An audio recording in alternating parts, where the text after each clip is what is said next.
Is known for his passion for Africa. He was the Joint Secretary for Africa twice since 2001, and he was also involved in the first two India-Africa Forum Summit processes. Thank you for agreeing to moderate this discussion, Ambassador Gurjit Singh. It is my privilege to also introduce His Excellencies Joel Sibusiso Ndebele, who is the current High Commissioner of South Africa to India. Prior to this, he served as the High Commissioner in Australia from 2012 to 2014. He was also the National Minister of Transport and later Minister of Correctional Services of the Republic of South Africa.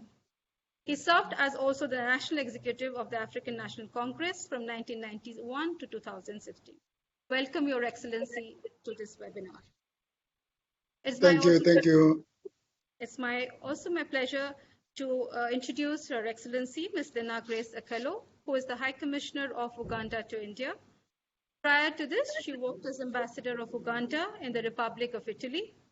She was also the permanent representative of Uganda to UN Food and Agriculture Organization, World Food Programme, and the International Fund for Agriculture Development. She has served in various capacities in Government of Uganda, including as Minister and Member of Parliament. A warm welcome to you, Your Excellency, for joining us. Thank you very much. Thank you. We're also delighted to have with us Dr. Naresh Trehan, the Chairman and Managing Director of Medanta.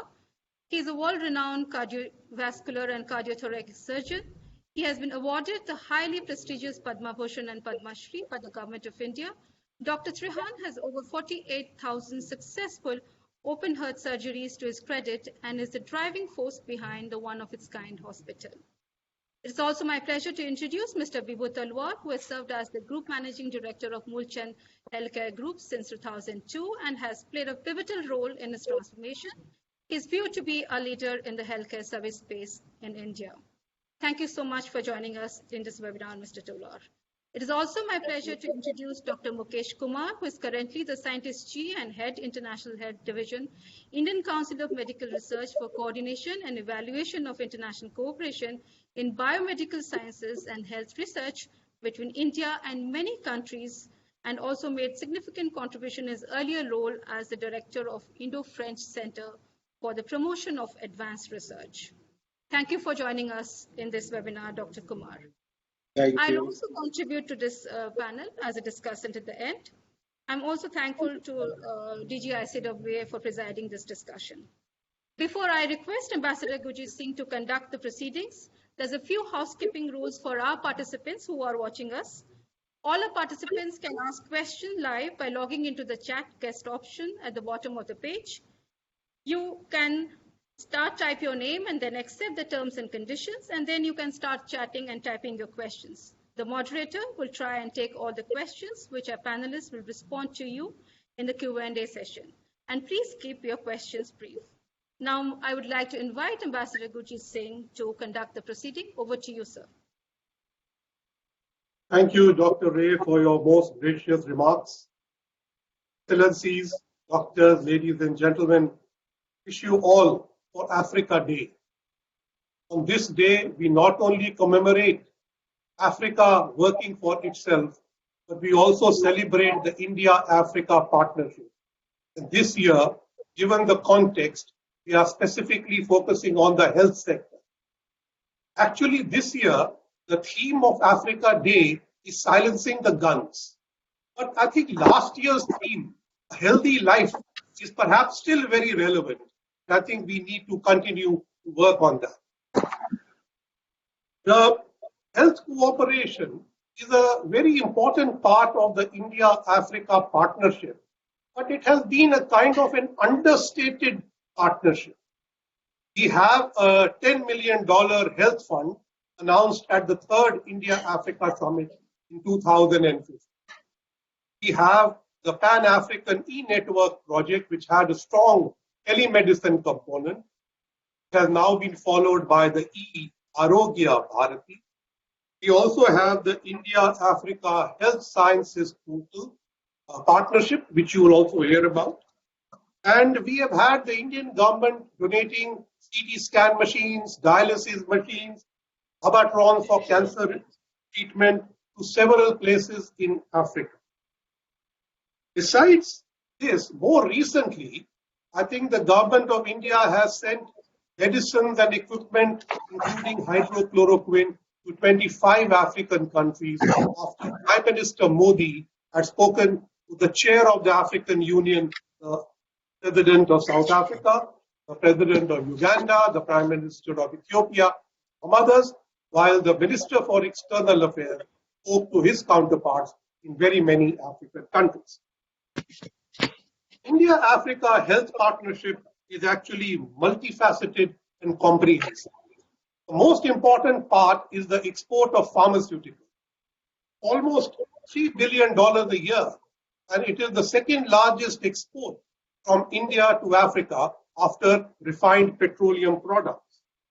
20% of Indian pharmaceutical exports go to Africa, and they have played a very important role in controlling HIV/AIDS, tuberculosis, malaria, and meningitis. We also have several Indian hospitals that have invested in Africa and opened branches in different countries. More than that, between 2003 and 2019, there were 18 Indian companies who invested in the pharmaceutical industry in Africa, a total of about $400 million. They have mainly focused on the larger markets due to regulatory issues. I believe that with the Africa Continental Free Trade Area and the Africa Medicine Agreement, which came about last year, there are better chances of unifying the market. I believe that the health partnership between India and Africa has actually been led by the Indian private sector, with government playing a smaller role based on grants. How can we evolve a partnership which is useful to Africa, which is useful to the Indian private sector, which unleashes their powers and brings the kind of good health care that we have in India also to Africa in an affordable manner? And how can we use technology and research to take this forward? I think that at the end of the webinar, I would ideally like to have a set of recommendations which we can then request ICWA to give to the Ministry of External Affairs. With those few remarks, I now propose to call upon His Excellency, the High Commissioner of South Africa, who is also the current chair of the African Union, to please make his opening remarks. Over to you, sir.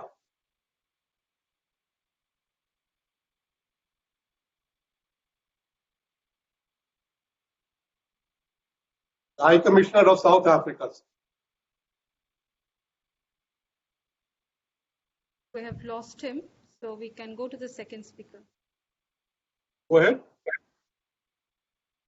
Okay, while we wait for him, maybe I can request Her Excellency Madam Akello, the High Commissioner of Uganda, to kindly take the floor for her special remarks, and we'll come back to His Excellency from South Africa after that. Hello, can you hear me? Yes. Yes, ma'am. Yes. Now, Mr. Chairman, sir, Excellencies, distinguished people of the medical profession in your respective capacities, Madam Moderator, my colleague, the Ambassador of South Africa. Mr. Chairman, you know, I had a problem because when you asked me to talk to you or to make a contribution to this seminar, and I saw that you were a think tank, I thought rather than just talking about directly going to the topic at hand, I also needed to make a contribution to the thinking of this place. So you will forgive me the nature of my paper, how it will sound to you. But I come to the point that you have eventually. Now, here goes. The post-COVID-19 is a long overdue point of divergence between Africa, identified by conquest and mastery. The old order had, in its encounter with the continent of Africa, the guiding principles of exploitation, abuse, impoverization, gratification, duplicity, dependence, and marginalization. The pre-COVID world order principle of exploitation of the African continent looked at every aspect of Africa as fair game for exploitative agenda. Thus, Africa's political development and governance were manipulated and exploited to suit the interests of that order. Africa at independence was rife with political rivalries foisted on her by her conquerors. As if this did not create enough political confusion and governance imbroglio, exogenous power rivalries introduced a second layer of political disorientation. The continent was beside herself with agony, used as a theater of war by foreign powers, which had no interest in Africa other than to win battles on her soil. Such bilateral and multilateral collaboration as was engendered during this period was draped in colors of different sovereignties than those found in the newly independent continent. Thus, apart from colonial legacy of assimilation or indirect rule, Africa had also to be either capitalist or communist. Although there were some gains to be made from these types of exploitative collaborative arrangements, in the end, the continent found itself at war with itself. While Africa counted its dead, the masters of the world order sent her bills for guns and ammunition which the continent soldiers had used to kill each other. The political exploitation of the continent went hand in hand with her economic exploitation. Post-independence alliances between Africa and the world opened the continent's treasure troves. Yes, the very bowels of her earth for exploitation. Slave labor on the continent was used to grab the booty and run. While thousands of Africans starved to death, the wealth of Africa decorated the ears and necks of her master's ladies, some of the latter making charitable contributions to starving African children. Mr. Chairman, the pre-COVID world order worked on the principle of abuse rather than nurture of Africa. With the second largest mass on planet Earth, 20.3%, being home to less than 15% of the global population, Africa was said to have a high population growth rate. This was blamed on licentiousness and recklessness of the African, with the apartheid era leaders whom India and Africa fought, comparing Africa's reproduction of her family of humanity to that of rabbits.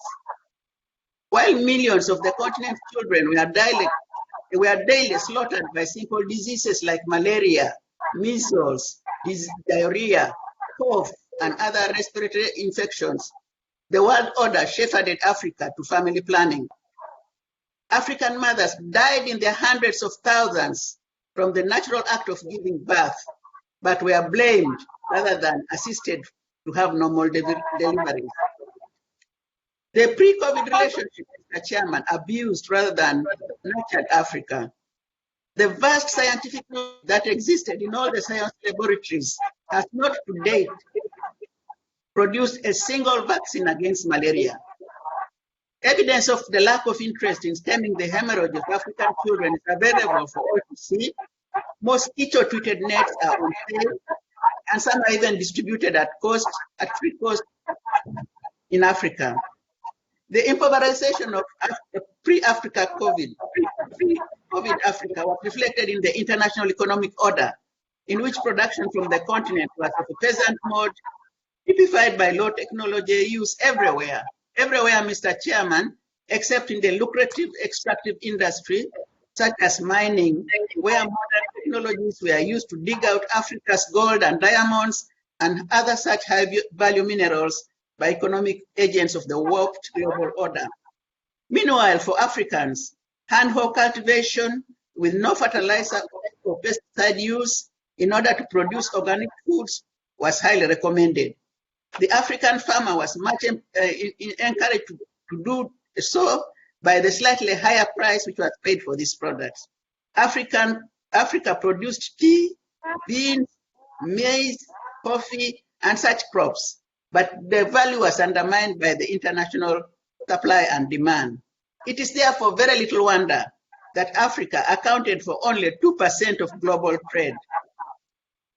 Africa was thus impoverished because she lacked technologies for mass and quality production of globally marketable goods. At the same time, the riches which lay beneath our soils were beyond the continent's capacity to lucratively exploit due to lack of knowledge and technology.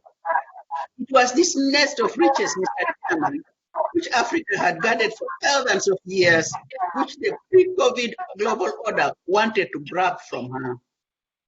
Apart from outright exploitation, the pre-COVID principle of gratification in dealing with Africa exposed the continent to a wide range of susceptibilities.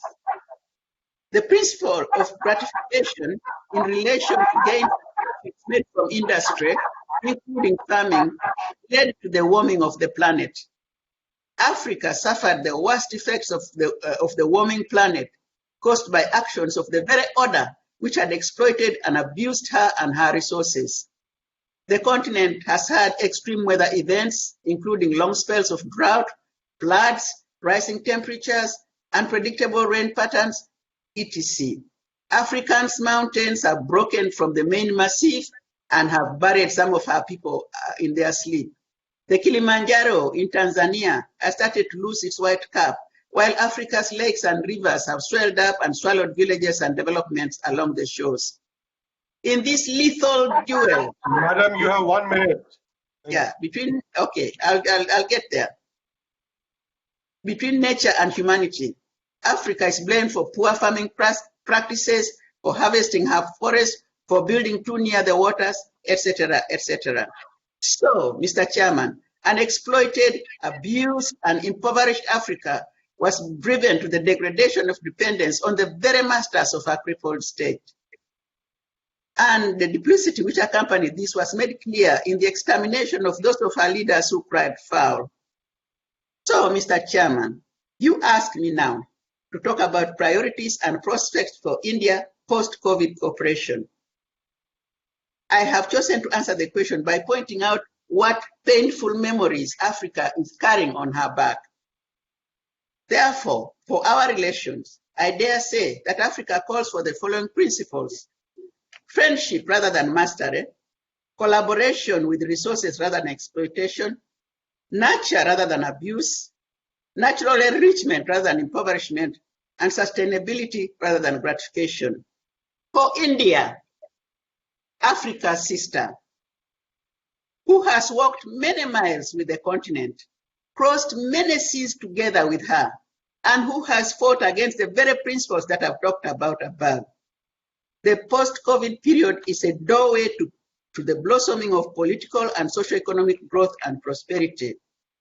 That said, allow me to point out 4 priorities from the point of view of India-Uganda, and India-Africa engagement. These are: 1, an African brand of the Green Revolution to ensure the global food security, which is a basis for good health, development and rolling out of a malaria vaccine or effective malaria treatments, which do not allow for the large numbers of deaths which still kill people. 3, which is still in your area, so soft and hard technology transfer accompanied by joint research and development at the highest levels in the areas of health, especially virology and pharmaceuticals. And 4th, domestication of the manufacturing with the Indian state supporting its parastatals to establish such industries, parks, zones, which is the emerging trend of foreign direct investment. If India is to have a proactive and visible presence on the African continent, the establishment of these parks, including those carrying out research in the area of health, medicines, and so on, should not be left to the Indian private sector alone. Mr. Chairman, allow me for giving you this background, but I thought it was after COVID, it's very important for us to think together. That's why I sort of veered off, but I thank you for your attention. Thank you very much, Your Excellency. Your passion is noted. The emphasis on agriculture and sustainability, on research for health, various suggestions you have been made, duly noted. Thank you. Thank you so much. Your Excellency, the High Commissioner of South Africa and the current chair of the African Union. Welcome back, sir. May I now request you for your special remarks? You have 8 to 9 minutes, sir. Thank you very much. Sorry for the disturbance. Good afternoon, Ambassador Singh. Also to the Director of Research, Indian Council of World Affairs, Dr. Ray, fellow excellencies and fellow panelists. Perhaps it is fitting for me to first thank all of you and congratulate the Indian Council of World Affairs for organizing this very timely discussion as we celebrate Africa Day yesterday. In the midst of this global pandemic that has changed our lives forever. More so when this event reflects on the priorities and prospects for India-Africa cooperation, specifically in the health sector. The elements of this webinar therefore combine two very important dimensions. One will be a domestic priority for all our countries, namely public health. The other dimension is that of international collaboration, in this case between India and Africa as a continent. Needless to say, for me as a South African, it is very easy to see the close historical linkages between our country and India. We are all aware of the role Gandhiji played in our liberation and the close admiration that our global icon and our father of our liberation in South Africa, Nelson Mandela, had for Gandhi's views and beliefs. As one of my fellow inmates, my Robben Island prison inmate, Ahmed Katrada, once remarked, it will be a wrong interpretation of history if we ignore the role of the international community in our struggle. This webinar therefore brings to the fore the importance of strong, mutually beneficial global linkages that we need in order to deliver on key domestic priorities such as public health. Sadly, we often get lost in our own self-interest when we are faced by these common threats such as COVID-19. We are tempted to forget that we have a common focus and purpose that should shape our response and continue to inform our solidarity. Ladies and gentlemen, with the aforementioned in mind, I believe that the Indo-Africa Forum Summit initiative is an excellent example of how true collaboration between developing countries and continents benefit all. A 2010 independent expert report to the UN Human Rights Council stated that, quote, international solidarity is a precondition to human dignity, the basis of all human rights and a human-centered approach to development, and has a bridge-building function across all divides and distinctions. We can add that it unites us across international boundaries. In this context, public health and the current pandemic and loss of life is a reality that we shall only survive if we support a renewed upsurge in human solidarity and international cooperation. Therefore, I would like to urge you to find ways in today's discussion to ensure that we use our valuable linkages in IPSA and BRICS, and especially in the India-Africa Forum Summit, to build on international solidarity and use the same as a basis to achieve our common goals of better public health service delivery to all. This will imply further exchange of knowledge and experience to strengthen support for each other's supply chains. Many of our nations have prioritized human life and health despite the strain faced by our public health systems worldwide due to the COVID-19 threat. We therefore need to ensure that this priority translates into the relevant structures of our interaction, be it on a bilateral level with dedicated joint working groups, in multilateral fora with focused work streams, or in the relevant subcommittees of the India-Africa Forum Summit.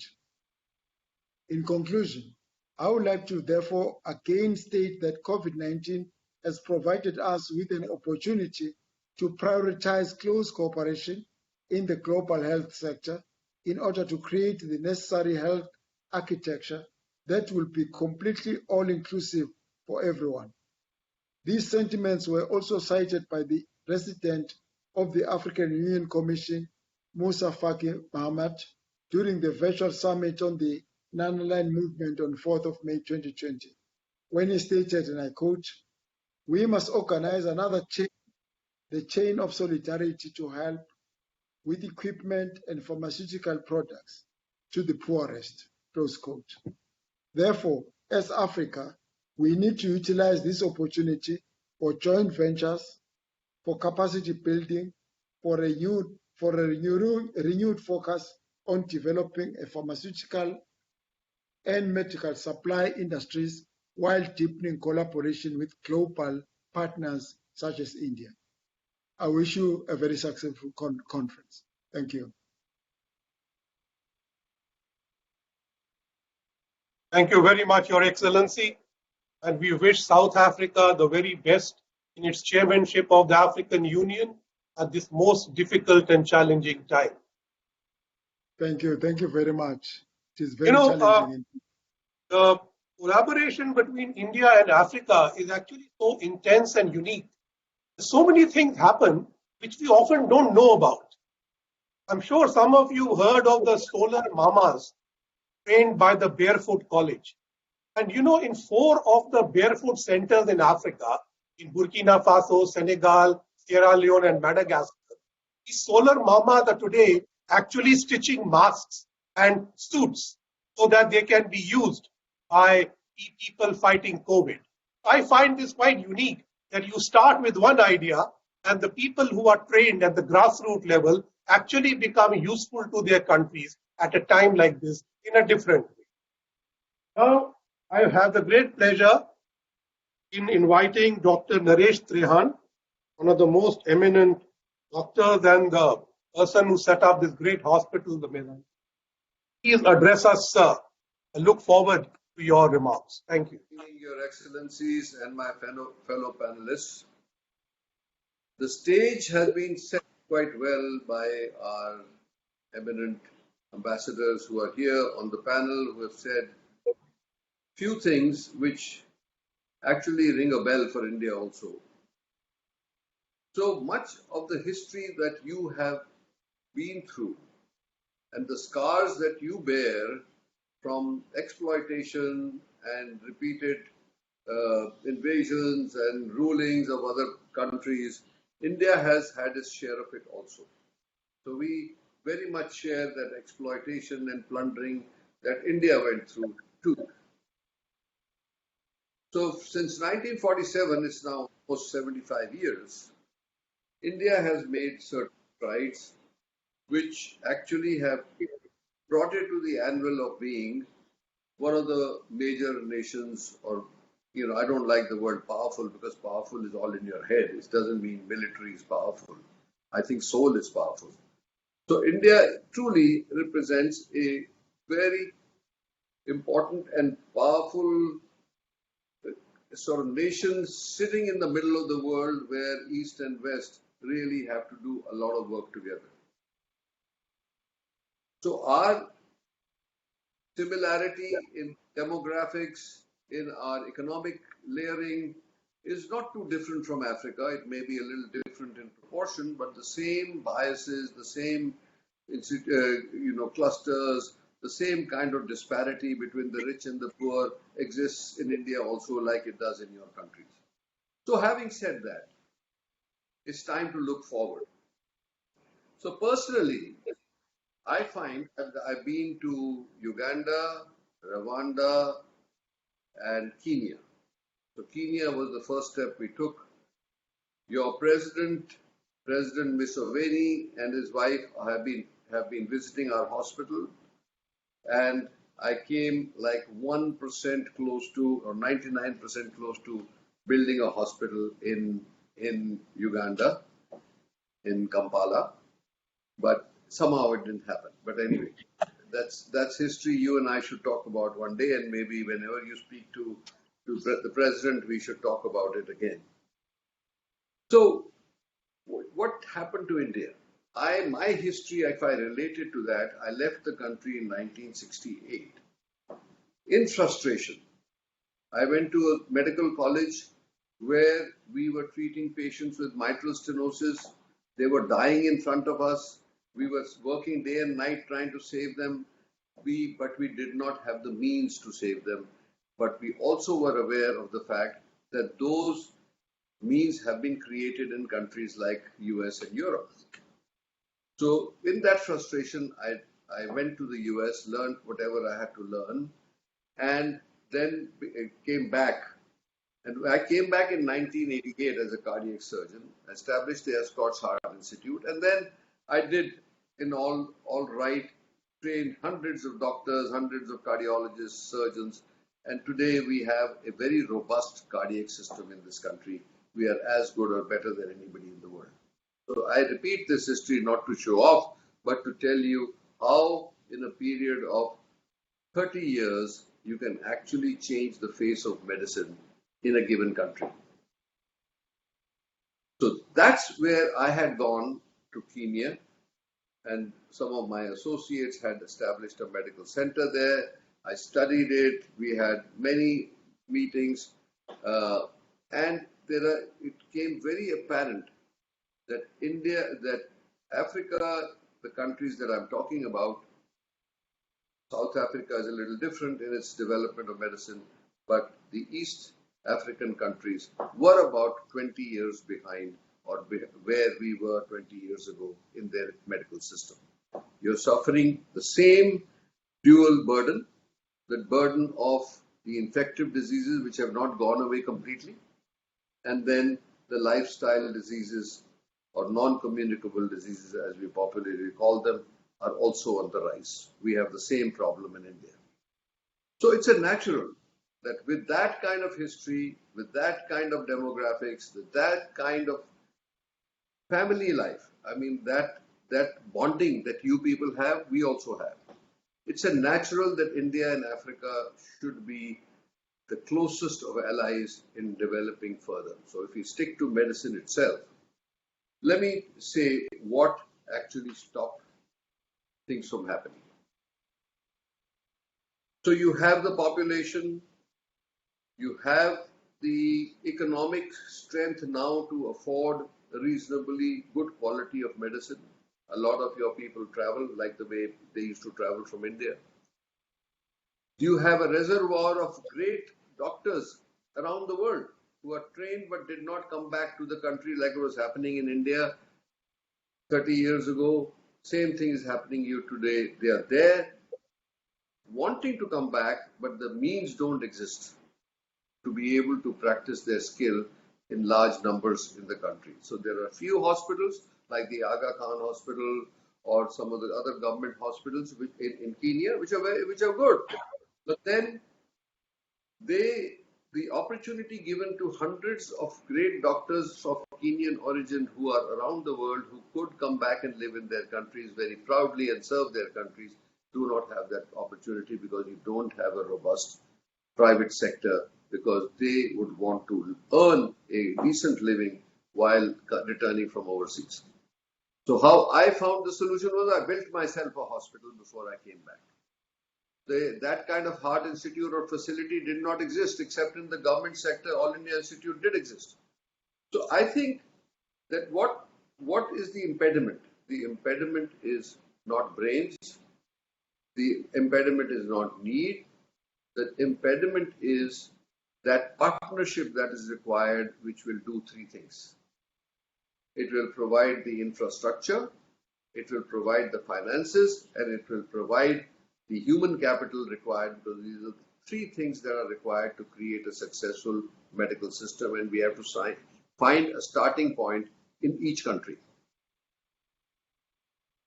So, if that may be, and India is 20 years ahead of China, by the way, in its ability to transfer health technology because of our advantage that we have some of the greatest development of great medicine. I myself has gone and taught in China at the Fuwai Hospital how to do vascular surgery and cardiac surgery 20 years ago. So I know the level that is and the level we have in India, and the language, commonality of language, the commonality of our social and family structure makes it a natural that India should make the right moves along with your government. So this tripartite, the partnership that is required is between the government of the African country, the government of India, and an intermediary, whether it is government or private sector, which provides the talent, the expertise, and the ability to operate facilities at a level, at an international level. There are many of them in India now. It was started in '84, and now in these 30 years, you can see 35 years that India has hundreds of great hospitals. Nobody needs to go out. We provide healthcare at 1/10 the price of the US and Europe. This could be duplicated very easily in Africa if we have this kind of partnership. And I think many attempts have been made. The African fund that Ambassador Singh had mentioned, that fund of 10 million, God knows where it went. But when we talked about that, can the private sector access funds at a lower cost, because 12% financing is a killer. You can't start anything. But then India needs to take some bold steps. Whether it's government or whether it's our organizations in the private sector, we'll be very happy to do that, build the bridges of friendship, solid bridges of friendship with African nations on the back of science. Because science does not have any enemies. Science does not have any special interests. There is very little resistance. When you do business, there are 10 other factors that come into play. What will happen to the local manufacturer? What will happen to the local businessman? What will happen to, what are you bringing? Are you going to exploit the place? No. Science is only a one-way street. So there is a huge possibility here, huge opportunity. We need a flag bearer from the government of India who can actually make it happen. If not from there, if they want our help, yes. But somehow we need to actually culminate that partnership between the two governments and a body in the middle who can execute this dream for Africa. So that you say within the next 10 to 15 years, no African would have had to leave their own home for world-class treatment. That should be our aim. Thank you, sir. Thank you so much, Dr. Trehan, for giving some wonderful ideas. You have brought this right to the focus, how we must have a health sector partnership focusing on hospitals. And one day you must tell us, what was the impediment in your hospital in Kampala? Perhaps we can use that as an example of getting over these impediments. Just to complete, we still have an association with Nakasera in Kampala. Right. You're familiar with Nakasera. Dr. Ben is there. We help them with whatever we can. But the big hospital, I can tell you in 2 minutes. Because when the president came to see us here and his wife were here, everything went well. I went and visited. We identified a piece of land that was between Kampala and where the airport is. So we decided that's the land. The first lady was extremely keen that kind of facility should come to Uganda.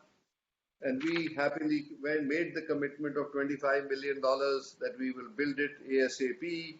We came back to about 4, 5, 6 days later. I got a call, very apologetic call from the first lady to say, I'm sorry, I know we promised the land to you. Even the paperwork was moved. But we found out, and some bureaucrat pointed out later, that this land had been given to the Japanese for something for a hospital 7 years ago from then. Now it's 7 years from then that this incident happened. So 14 years ago, this land was given to the Japanese, and we can't find an alternate land. I got very discouraged that if the president of a country can promise a land and it can not be culminated and something in NTV is being promised because where heart hospital will not work because heart hospital can't be away from population. It takes a long time to get there and people die on the way. So that's when I got discouraged. Many contacts have been made between the First Lady and the President and us, but we haven't found a solution to that yet. And the hospital promised by the Japanese is still not built. Well, thank you. I think we'll have to find a way around this, particularly as you said, to find a cheaper way to finance these ventures. Yeah. With that, I have now great pleasure in inviting Dr. Agarwal, head of the Moolchand Hospital. I must tell you, sir, that when I first came to Delhi, Moolchand was a bus stop to me. Only later I realized that it's a great hospital. And today I'm so happy that you are here, sir, and you're going to talk to us about your association with Africa, which we had a small link when I handled the Pan-African E-Network project in Addis Ababa. Over to you, sir. You have 9 minutes from now. Thank you. Thank you. Actually, that's Vibhu Talwar. I think you mentioned Dr. Kumar. Sorry, Dr. Talwar. My apologies. Okay. I'm not a doctor, just FYI. Just Vibhu is fine enough. Okay. Respected Chairman, respected panelists, distinguished Excellency members, a very good afternoon to you. So that's right. We do have a common linkage with Mr. Singh, the Pan-Africa project. So that roughly, I don't know whether everyone out here is familiar with the Pan-Africa project. It was a project started in roughly 2008, $125 million investment by the government of India, the Ministry of External Affairs, to set up this project. This project was a very novel project for its time in 2008. It connected 12 hospitals in India to 55 countries in the African Union. In each of these, in the African Union, among these 55 countries, there was an identified specialized hospital, which was connected through a fiber cable and satellite into 12 hospitals into India. Moolchand was one of them. The purpose of this partnership was essentially to create the underlying framework across three particular ideas. The first being ECME, or training of doctors and paramedics of the African countries. Secondly, online consultations for patients from these countries with top doctors in India. And thirdly, exchange of patient case summaries through email, and doctors in India advising future the path going ahead. So this continued it started in 2008. It did very well during the first couple of years. In fact, I remember in 2011, the demand was so high that we had to get a French interpreter to communicate with Congo.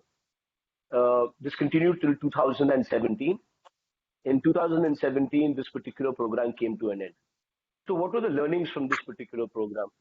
We saw that there was a large amount of interest which was generated in terms of exchange of medical education. A particular day would envisage roughly 4 hours of education with top doctors in India, and many students and many doctors across all these countries in Africa. However, during the latter couple of years, from maybe 2015 to 17, we noticed that the interest in this particular program had started fading, or started declining. And when we thought about it, there were 3 particular reasons we came across as to why this particular program didn't do as well as it could have. And I'd be really interested to hear from any of the ambassadors out here if they got any feedback with respect to this program as to why it never did as well as it should have. The first being the requirement to be present at the particular training medical center.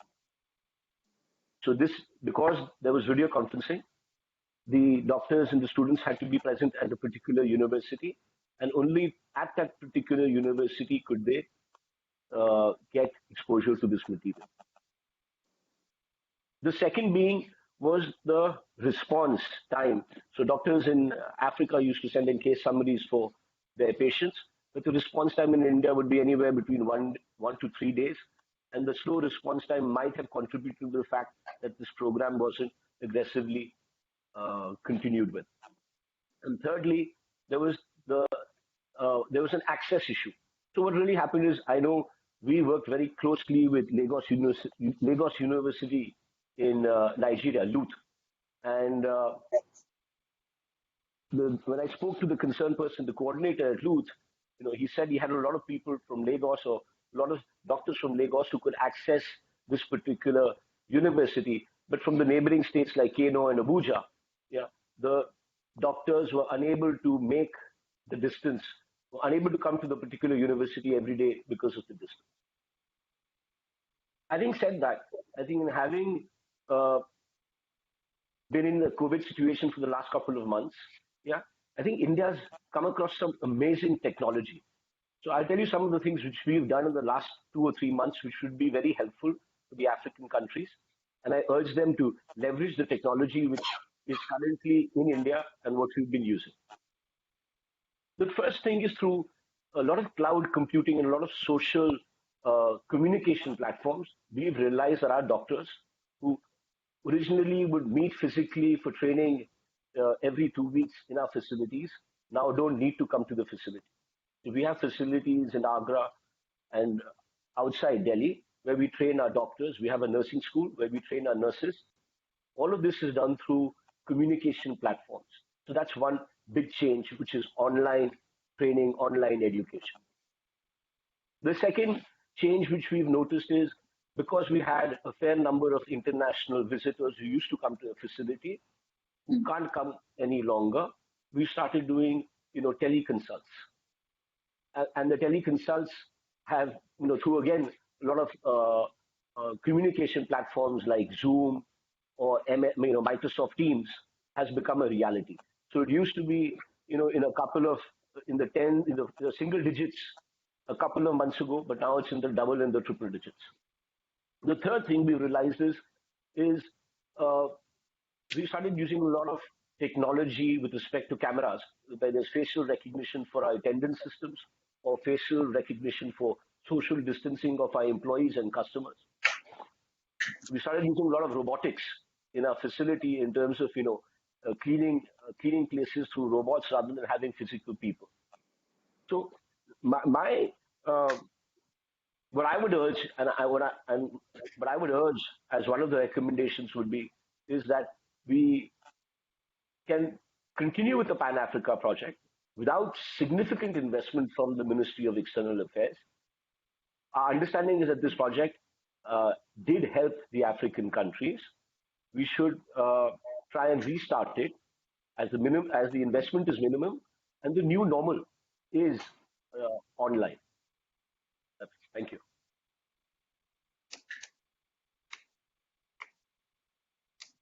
Thank you very much indeed,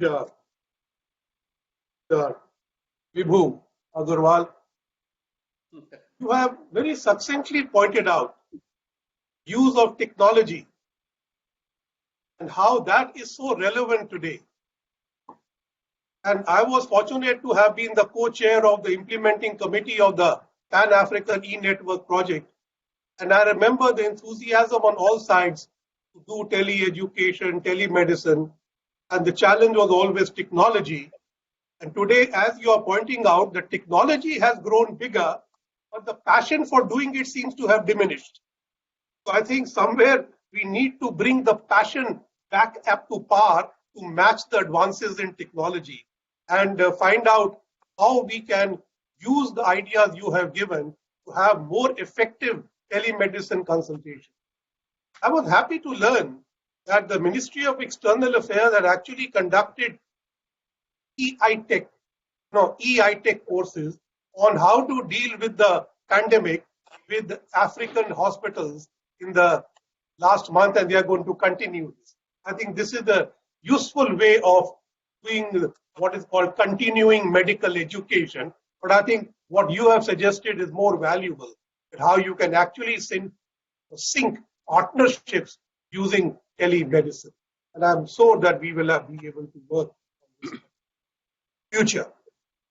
With that, it is now my pleasure to invite Dr. Mukesh Kumar, who is now who actually heads the India Africa Health Sciences platform, which is a very useful thing but not very well known. So I give you the floor now, Dr. Kumar. Yeah. Good afternoon, everybody. His Excellency, Her Excellencies, two High Commissioners from South Africa and Uganda, Dr. Trehan, Mr. Talwar, and Ambassador Gurjit Singh, Mr. Raghavan, if he is there, he was there earlier, and Dr. Ray. In fact, greetings from Indian Council of Medical Research, ICMR.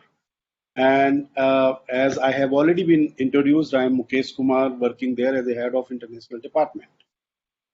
I express my gratitude in the beginning for giving me this opportunity. And in fact, you rightly said that the India-Africa collaboration through ICMR in medical research are very new. That's why maybe these are not known, but a lot of progress has been made. In fact, India and Africa partnership is a new growth model and is considered as a partnership of equals with numerous similarities, as you know, in social, financial, and political fronts. And our aim is to fight against poverty through nutrition, sanitation, and infrastructure. And equally important is health and healthcare. And our roots for India-Africa collaboration through ICMR are traced to a meeting which was organized in 2015, which is perhaps Ambassador Gurjit Singh is very well aware, is India-Africa Forum Summit, which was held in October 2015. There, it was suggested that there is a need for a research collaboration between India and Africa Union. So India has committed substantial support for various developmental activities and capacity building and sharing of technical know-how and academic linkages. So further, taking the clues from the vision of IAFS, which is India-Africa Summit 3, the ICMR, in partnership with MEA, Ministry of External Affairs, Ministry of Health and Family Welfare, Ministry of Commerce and Industry, Ministry of Chemicals and Fertilizers, and many African regional and science and technology agencies, we organized the first India-Africa Health Science Meet, which is called IAHSM, in short, in September 2016. And as a follow-up of that meet, a MOU, which is the very important MOU, was signed between ICMR and Africa Union STRC, which is called Scientific and Technical Research Commission, which is located in Abuja, Nigeria, and we signed this MOU just 14 months ago, exactly 14 months ago, in the end of March 2019.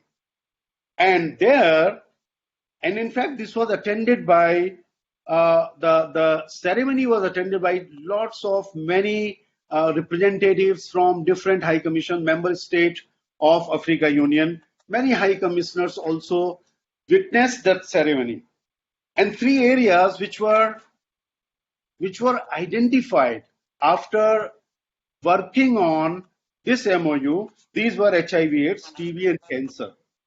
And the Africa Union and ICMR decided to address first through technology transfer, training, and hands-on expert experience and harmonization of regulatory and IP policies between two regions, India and AU, the Africa continent.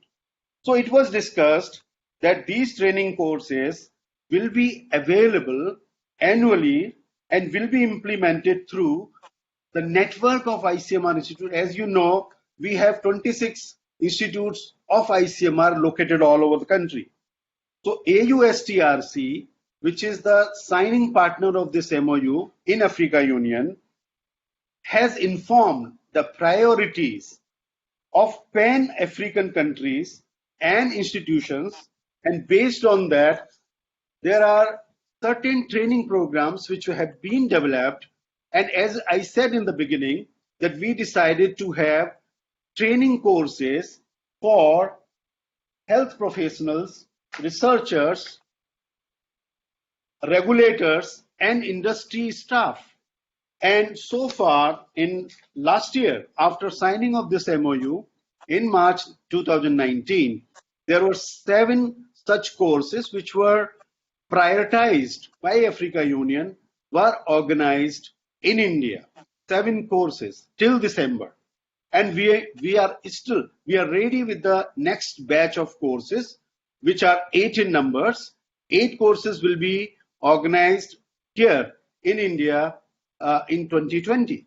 So in these 7 courses, ranging from different areas, because we have developed a website on ICMR website, there is a section on Africa Forum where you can go through and you can see the details of these courses.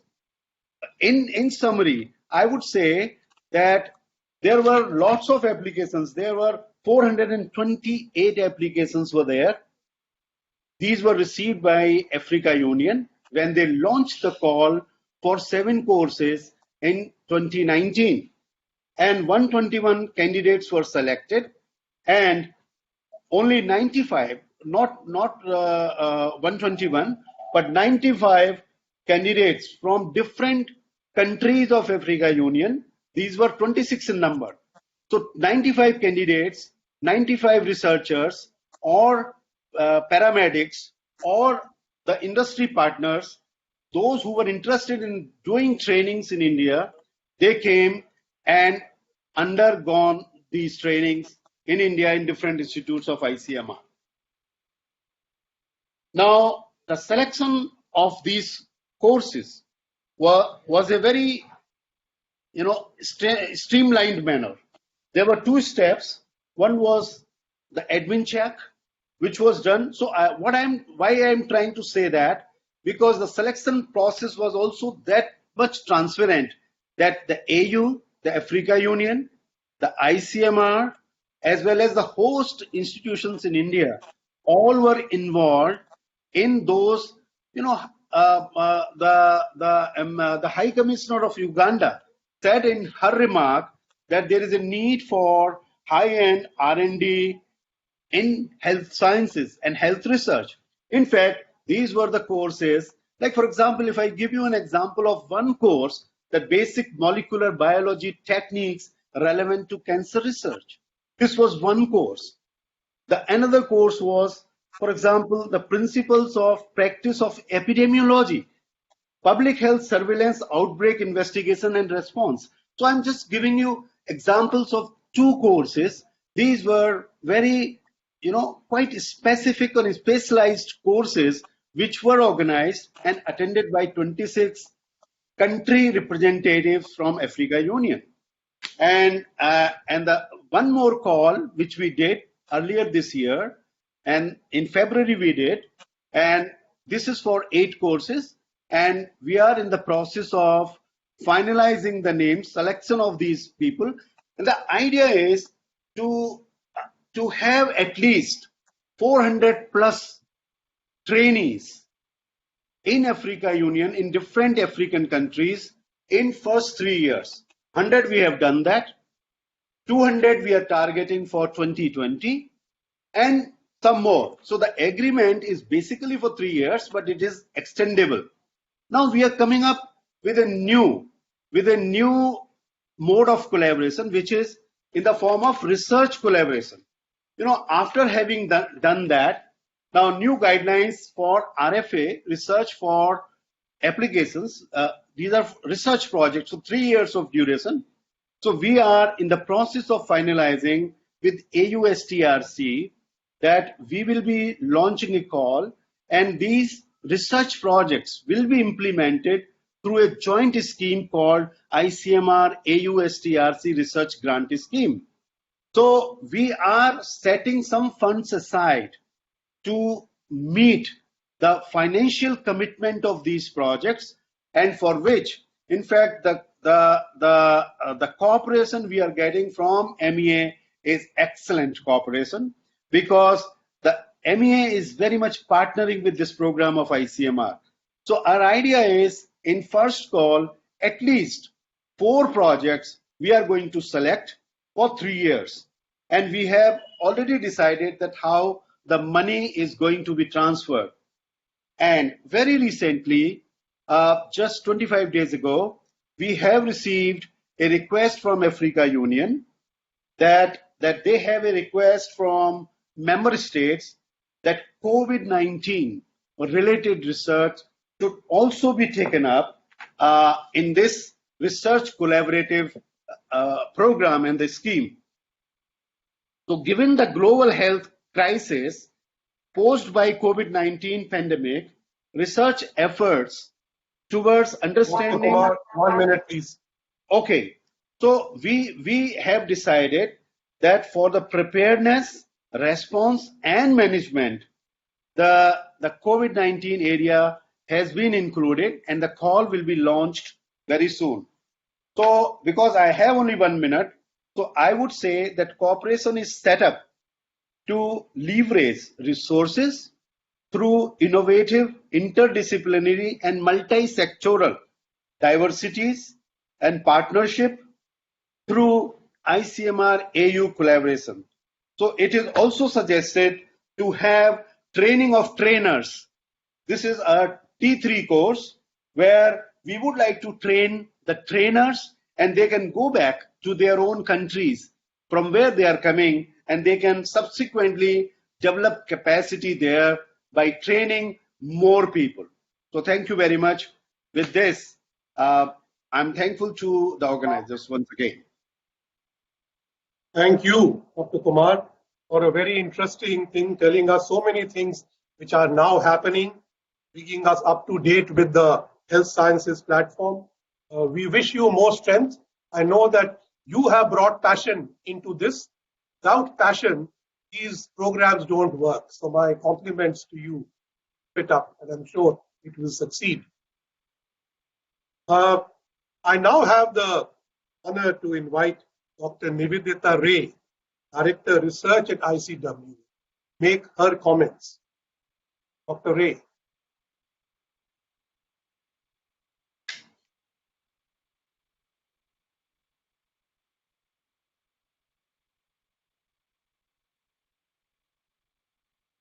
Sorry.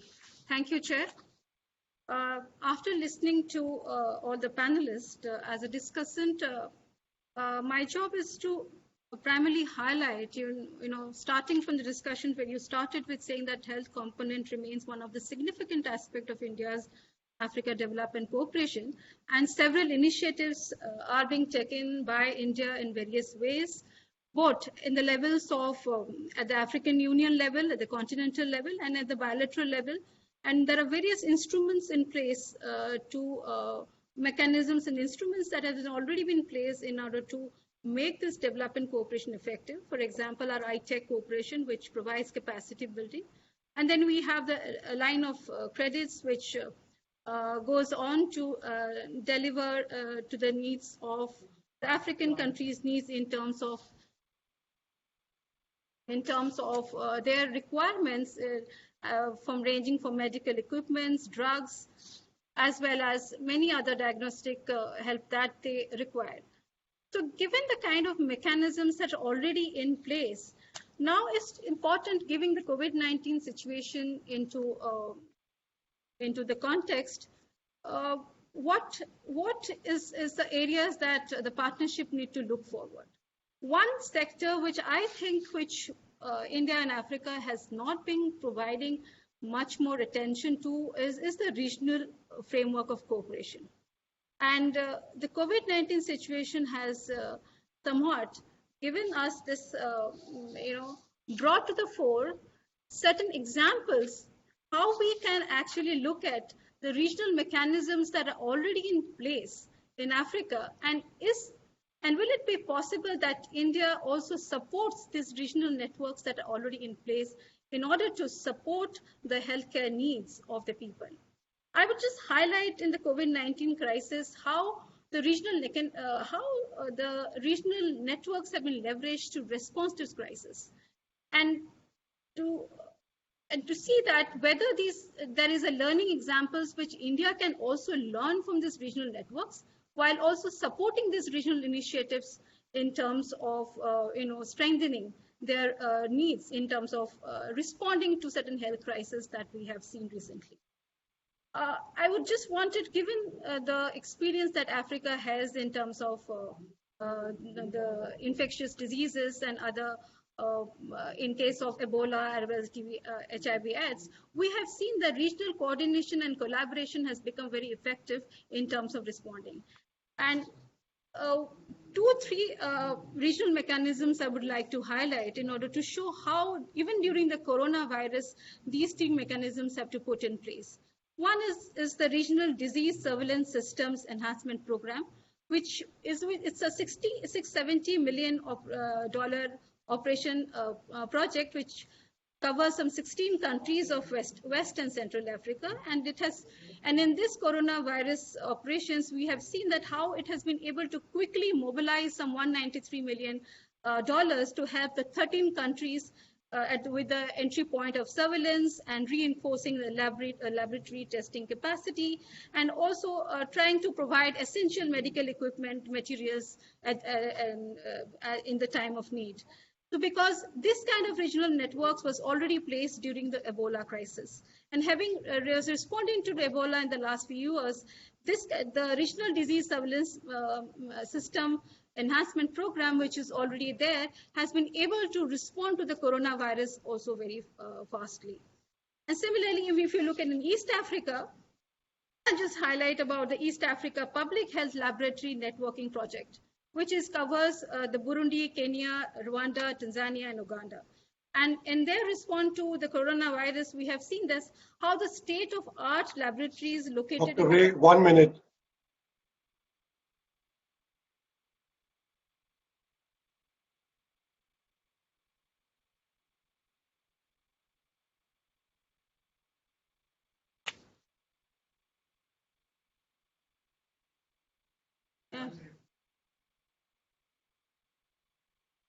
You still have a minute, please go ahead. No, I'm just trying to highlight, this East Africa public, these kind of networking agencies, projects that is there, which shows that the state of African laboratories, which is located in the cross-border areas, how they have benefited the latest technologies to test and identify diseases and which pose a risk to the public health. And also at the regional level, you see the African Center for Disease Controls, which are in place, and which also are good infrastructure and networks to counter these kind of diseases, these kind of outbreaks that have come to the fore. And there are also places, African centers of excellence, which we see are placed in various regional universities in Africa. So my point here is that, while we have been making attempts to look at more into the African Union framework of cooperation, which already Dr. Kumar has brought to the forefront, where we're looking at the bilateral level of cooperation, which in terms of a capacity building initiative and analysis that we're doing, fine. But what we're not essentially looking at is about the regional coordination mechanisms, which is already in place. And if you look at Africa today, it is looking forwards to regional integration. The way it is looking towards its future is an integrated region. And regional integration remains one of the major aspects of Africa. So it is important that India looks at these regional mechanisms which are already in place and support these mechanisms while doing other things that are there. Thank you. Thank you very much. I really like your point that we must take the regional approach because there is more contiguity and very often more homogeneity in dealing with these issues. And we were to engage with them, perhaps if you would benefit in many ways. Thank you very much, Dr. Ray. Hearing all of you leads me to think, what can we do? Recently, we did a survey among the people in Africa, on what they think India should do. And among the various answers, certainly came out that Africa wants more Indian FDI and less Indian loans. And the second is that among the various sectors where they want India to play a role is certainly agriculture and then health. Now, while in other sectors India has played a fairly major role, on the health side, we have never had any Indian lines of credit being used in the health sector, build hospitals or to build facilities or even support, let us say, pharmaceutical intervention. They've either been grant-based or private sector. As Dr. Trehan pointed out, how do we get a financing system that reduces the cost of borrowing for Indian players when they are borrowing in India or they are borrowing in Africa? One of the ways is to bring your grant systems into providing credit risk guarantees covered by the government of India, which will then lower the cost of finance for Indian FDI, which may want to go into Africa.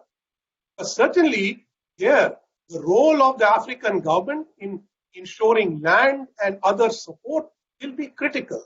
I think we have to find a way to evolve these partnerships in which credit, guarantees, grants, and FDI all go together, and in which partnership with third countries, what we call trilateral partnerships, should certainly not be ignored. At this stage, I think we can go into the question and answer session. Now, I have sent some questions which I received to various panelists, and I would request them to respond to them. So may I begin with His Excellency, the High Commissioner of South Africa? Are you here, sir? I'm here. Yes, sir. I think I sent you some questions, if you would be kind enough to address them. So they were specifically addressed to you. Okay, you can go on. Ambassador Gurjit, this is Dr. Trehan. Could I Yes, be, sir. because I've been called in the operating room, could I be excused, sir, and I will... Certainly, sir. We appreciate your presence.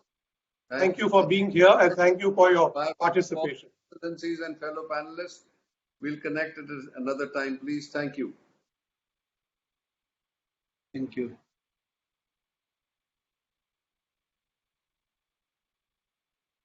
Thank you. So may I go back to Your Excellency, sir, High Commissioner of South Africa? Yes.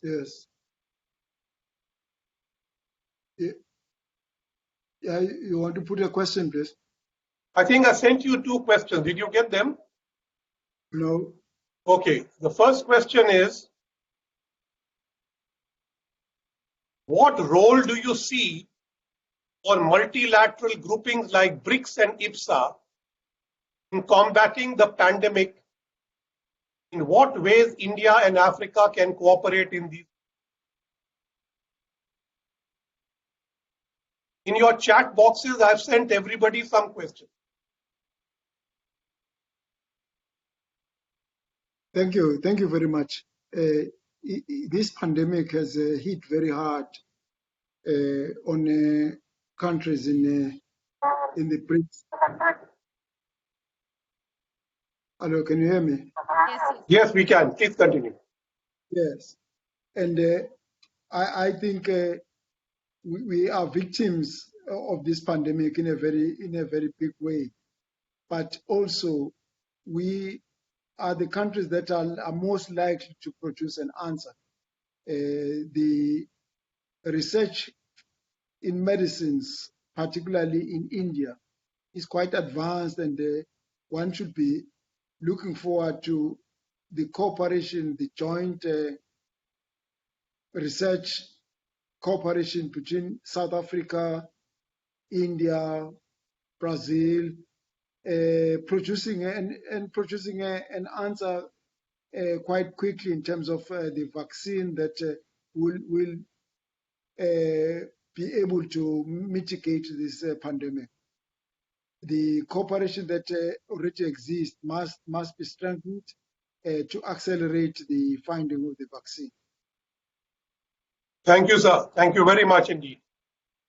Madam High Commissioner, I think there were a couple of questions addressed to you. Did you get them?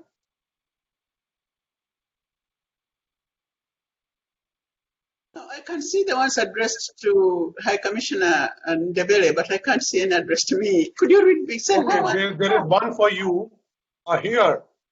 You refer to the African brand of Green Revolution. Yes. There is debate about Green Revolution. If land concentration and indebtedness grow, would the Green Revolution results really be beneficial to African people? That is one. Second one is that Mr. Vibhu Talwar mentioned the telemedicine program. Do you think that can be revived using the new platform that he has mentioned? And third, in future, what does the coronavirus mean for Africa-China partnership? All yours. I think the first one is to do with the Green Revolution. I think that the Green Revolution is, that's why I say African brand of the Green Revolution, because now we have to look at the way the Green Revolution was implemented in some countries. There would be large swathes of land, like land holdings, miles and acres of farms. Certainly, even in India, India's Green Revolution, there were acres and acres of farm. But now I think the question partly arises because Africa, there's been such fragmentation of land. In fact, I think the land holding now, most of the farmers in Africa are called smallholder farmers. Of course, there are the big, large farmers. Those are like estate farmers. But in many parts of Africa, land holdings are 5, 10, 20, 25 acres of land per family. So yes, this can be, the Green Revolution can take place. In fact, it's probably is the best place for the sort of African Green Revolution that I had in mind. Because in India here, you have institutions which are running, which are studying the use of, for example, fertilizer. They are not thinking of buying chemical fertilizers. They are using local fertilizers out of the cow droppings, out of domestic animals, out of, and for medicines or pesticides, they are looking at the neem tree and they are making, all this is possible, very, very possible. And in fact, the smaller the scale of the land holding, the better, because now the farmers will be very closely involved in it and can manage it as a small engagement rather than the large farms. That's the Green Revolution. How about telemedicine? Do you think it can be revived? The new technology is available? Yes, I think it could be, but I'm not quite sure. Dr. Kumar it was who was talking about it. I'm not sure whether... Mr. Vibhu Agarwal. Ah, right. Yes, that's true. I am not sure the level at which it was being done. In teaching hospitals, I think probably will work better than if we are to try and carry this out in general hospitals, you know. In teaching hospitals, I think telemedicine will be very, very good. Others, there may be question marks. It was set up in the Makerere Hospital. Yeah. Yes, at the University Teaching Hospital, it's a very good idea, all over Africa, because then you can learn. And when, you know, with the technologies which are available and also the sort of brain that's available at that level, it's higher than if you took this down to the general hospital in a district or something like that. And the third question for you, madam, was, how does the coronavirus, what does the coronavirus mean for Africa-China partnership? This question, interesting. I ask you, why me? Coronavirus. I do not know what that is supposed to imply, but the fact of the matter is that the coronavirus will affect every relationship that Africa has with any other power in the world now, because we have to reckon that China is a power. I do not know why China is being singled out in this particular case. I suppose because the virus is supposed to have come from Wuhan. But Africa is guided by its principles, and we have very accomplished diplomats and as well as medical people, advisors, and so on, who lay the foundation of relations for us, really. So I do not see that it will affect it either way. As far as I know, for me, I'm based here in India, and what I'm here to do is to promote the India-Africa relationship, and that's the one which I'm doing my best to promote here. Thank you, madam. We value that very well. You are obviously a very able diplomat. Thank you. Uh, Mr. Vibhu Agarwal, you are there, sir. Vibhu Talwar, sir. There were two questions sent to you. Would you like to deal with them?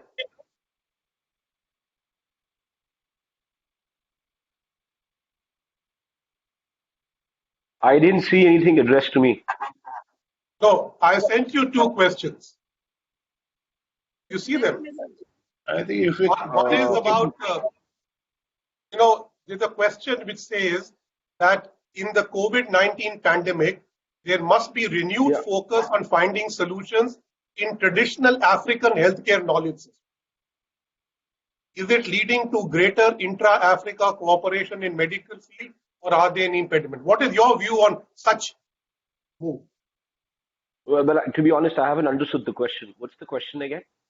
Okay, so let's take the other one.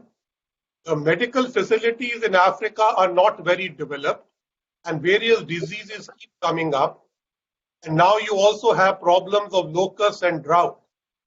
So how can we deal in helping this situation? These are not specific to telemedicine, they are general questions. Right. So I think what really India can do is a couple of things. What it can, let me speak about what it can do currently to help alleviate these problems in Africa. Clearly, there can be knowledge transfer which can occur between Africa and India in this field currently. Given that there are restrictions on travel, really you can't send any doctors to Africa to assess the situation and work closely with the African doctors. Currently, they can use technology to interact with the doctors out there and help them evaluate the line of treatment for these particular cases.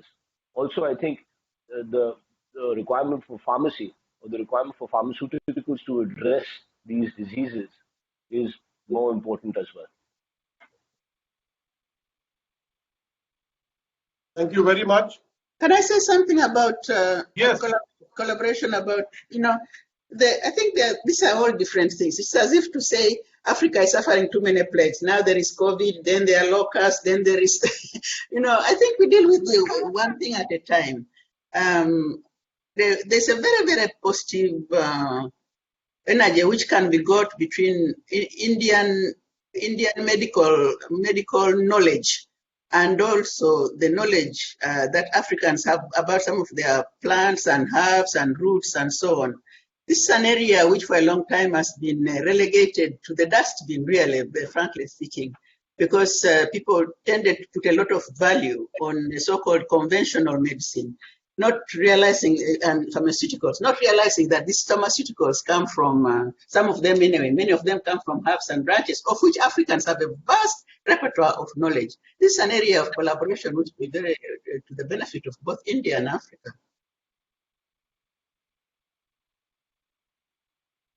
Well, madam, we also have COVID, we also have locusts, we also have many diseases. So I think we are in the same boat in trying to find solutions. And I think we can perhaps find them by rowing together and sailing together. I think that was the message which came today. There's also another question. As India and Africa is on the same footing, in India we have PM generic medicine stores. Does Africa have any situation like this? Maybe the High Commissioner of South Africa would like to. I think what they are talking about is the subsidized medicine stores for normal people who can go and buy them. Do you have any such plan or such stores in South Africa for it? Yes, absolutely. One of the way of translating the strong relationship between South Africa, Africa, and India will be in the question of the cost of medicine. A lot of generic substitute medicine are manufactured in India. It should be possible to get cheaper medicine in Africa, in South Africa, as we do in India. And that will be a concrete way of translating that relationship.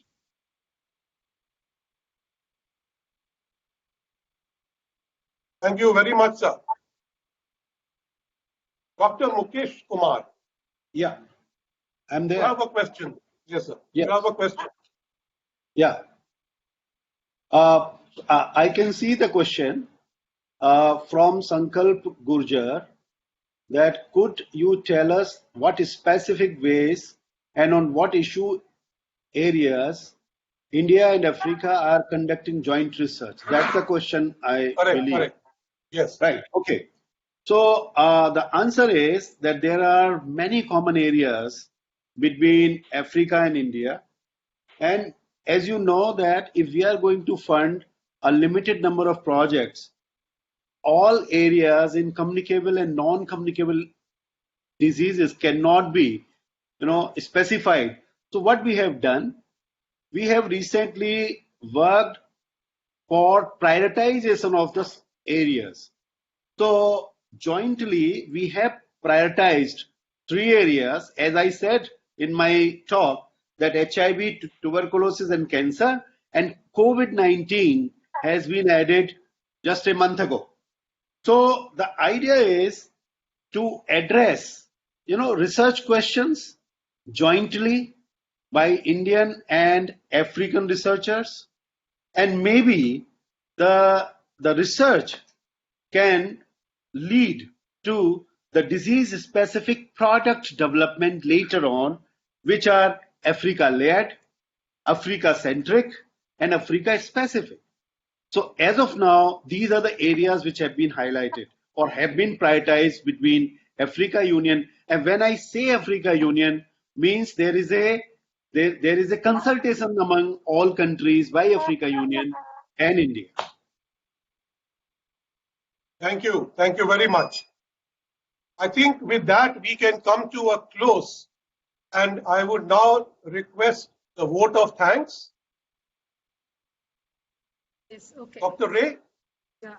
Thank you, Chair. I think we had a very, very useful discussion on various aspects of India-Africa collaboration, from partnership in research and development to the question of also addressing affordable healthcare, as well as to the questions about how we should enhance our partnership in sectors such as new diseases that are coming up. With this, may I now thank Ambassador Gurjit Singh for chairing this discussion. I would like to thank each of the panelists, Mr. Vibhu Talwar, His Excellency, Mr. Ndebele, the High Commissioner of South Africa, for giving those special remarks, Her Excellency Grace Akello, for giving us a very comprehensive outlook about Africa's COVID-19 reactions and the useful set of recommendations that we need to take forward. And thank you, Mr. Vibhu Talwar, for giving us that insight on the telemedicine and the Pan-Africa e-network. And thank you, Dr. Kumar, bringing us the recent kind of collaboration that ICMR and African Union are cooperating on. And thank you all. With this, we close this webinar. Thank you. Thank you, all the eminent panelists. Thank you, ICWA, for organizing this. Thank you very much. Thank you, everybody. Thank you. And